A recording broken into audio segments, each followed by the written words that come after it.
Tonga soa indray anatin'ity fandaharana izay irarinany hoe hitondra hery ho azy soanao itsika na ho ahy izany na ho anao izay manaraka izany fandarana izany dia samy hahazo hery any ary hitombo amin'ny fahatsaran'i Kristy sasenao.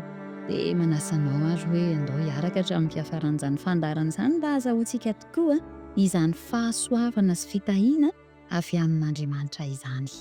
Mahay ianao, mahery ianao, io ilay faniriana izay atolotra anao anatin'izao fiarahana izao ny amin'ny hoe satria araka ny voalazan'ny Filipiana toko faha-efatra andiny fahatelo ambin'ny folo ilay manao hoe mahay ny zavatra rehetra aho ao amin'ilay mampahery ahy dia ahay hiatrika ny zavatra amin'izao fiainana izao ary ahery eo amin'ny fiatrehana ny zava-misy amin'izao fiainana izao tokoa anie zasy ianao. Betsaka sy maro tokoa mantsy raha ny zavatra takin'ity fiainan'ity amintsika olombelona ary raha resaka didy fotsiny ohatra tena betsaka ny tsy maintsy efaina. Rehefa tena jerena io fotony dia maro ary be amin'izy ireny ny hoe mavesatra mihitsy ary ny fanefana azy. Dia izao anefa ny zava-misy hoe tsy voafetra hoe ny olona izay manan-katao ihany kory no atao hanefa ny adidy fa na olona sahirana na manan-katao na olona manahoana na manahoana dia tsy maintsy manefa adidy avokoa na malahelo na manana dia tsy maintsy manefa adidy avokoa ary ny tsirairay avy mihitsy no tataovan'izany adidy izany amintsika zanak'olombelona. Misy amin'izy ireny araka izany lazaina izany hoe mavesatra indrindra raha olona anatin'ny fahasahiranana ny tsy maintsy manefa azy eo amin'ny fiainana fa ny mahavelom-bolo anefa ry namana dia mbola misy ary mbola ao Andriamanitra. Asaiko ianao mandeha isika hiaraka hivavaka dia handray fampaherezana avy aminy. Hivavaka isika. Andriamanitra rainay eo, indray izahay miara-miantso ny anaranao satria notahianao ary afaka miaraka mateo mankeo an-tongotry Kristy mandray hery avy aminao.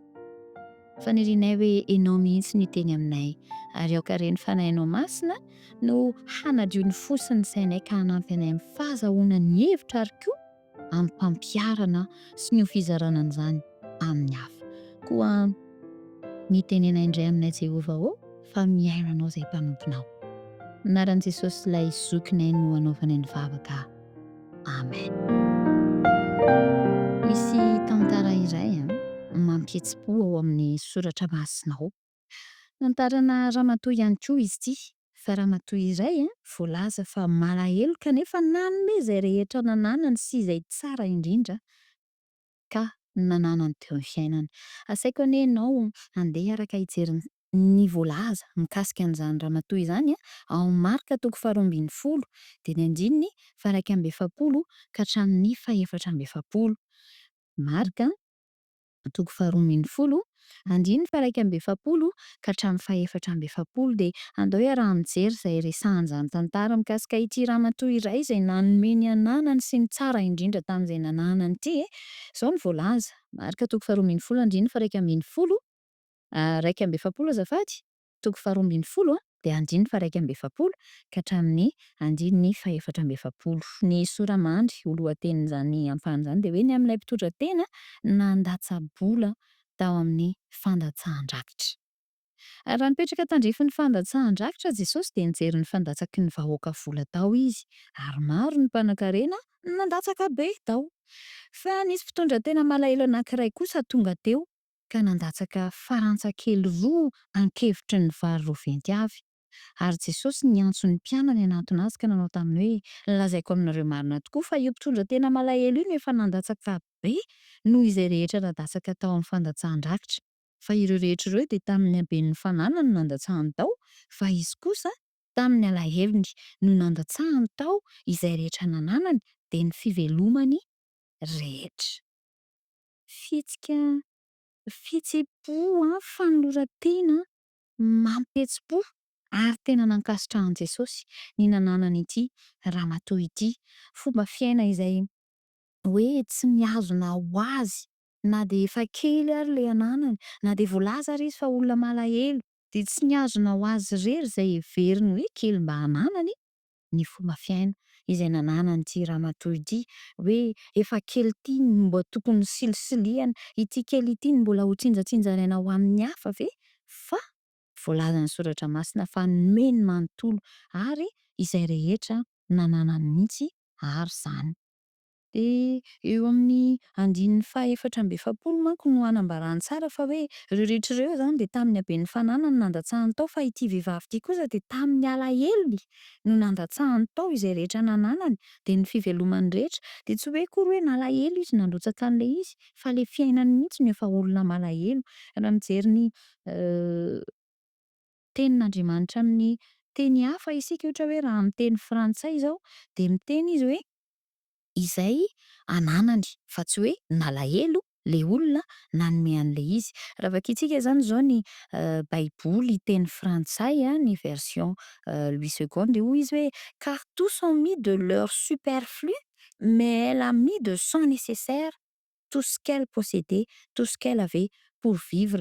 Amin'ny teny malagasy izy de miteny hoe tamin'ny alahelo fa arak'izany de tsy hoe nalahelo izy ka ny antso atao amiko sy aminao zany amin'ny toe-javatra ohatr'izao tsy hoe andao alahelo rehefa hanome raha mangataka Andriamanitra, fa kosa ilay toe-javatra iainanao mihitsy no hoe olona malahelo ianao kanefa manome manontolo ho an'Andriamanitra.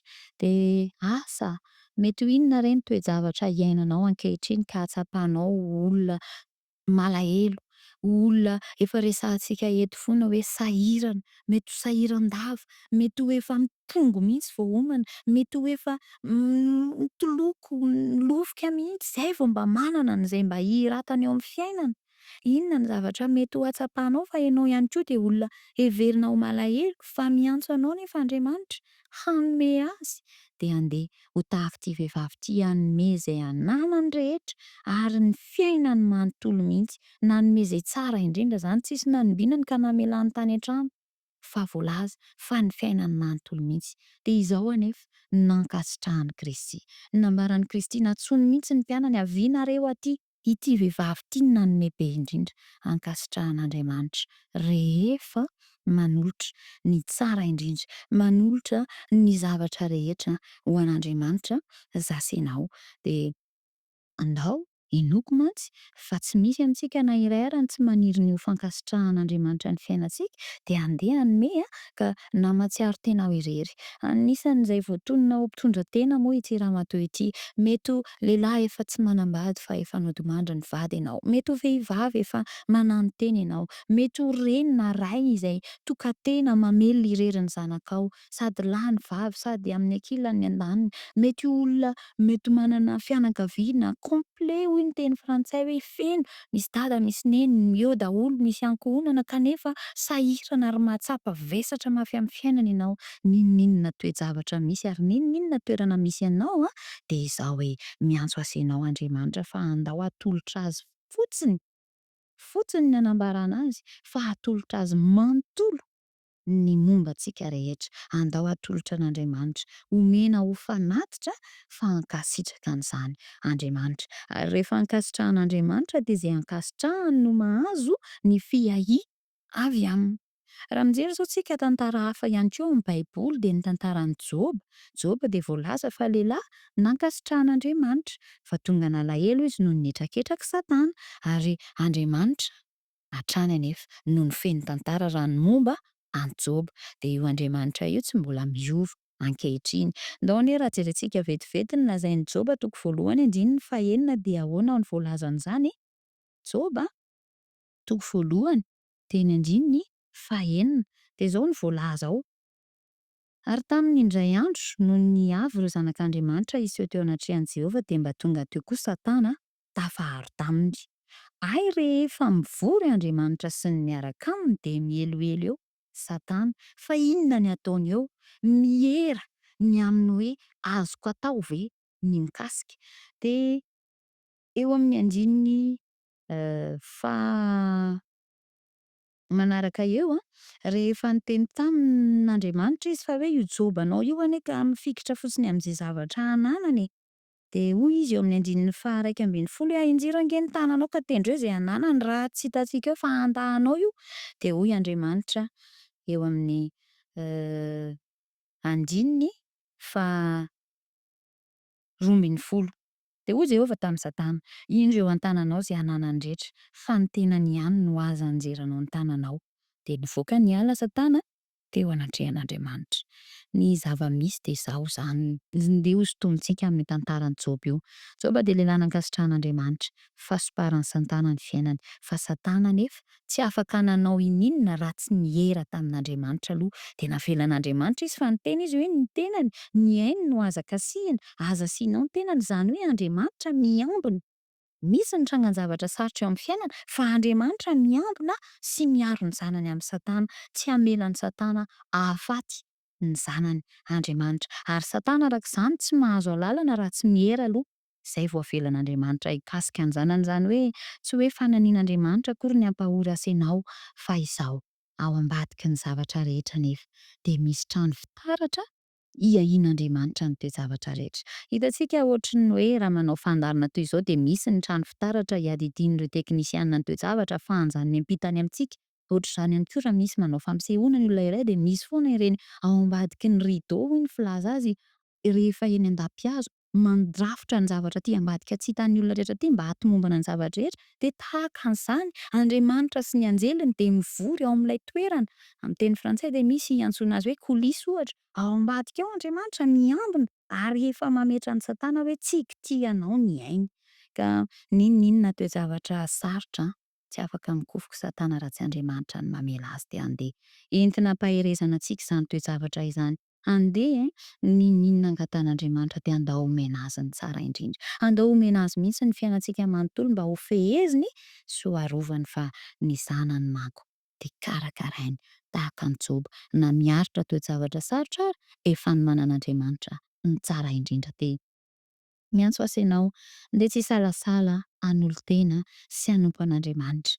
Akan'ilay vehivavy mpitondra tena malahelo izay niresahantsika teo am-piandohana, nanomeny momba azy rehetra ho fanatitra ary tsy nijerijery an'izanizy, tsy mifampitaha amin'ny olona hafa, fa rehefa vonona hoe hanomeny tsara indrindra, hanomeny momba azy manontolo de nomeny an'Andriamanitra de nankasitrahan'Andriamanitra ny fanomezana, ny fanatitra izay nomeny.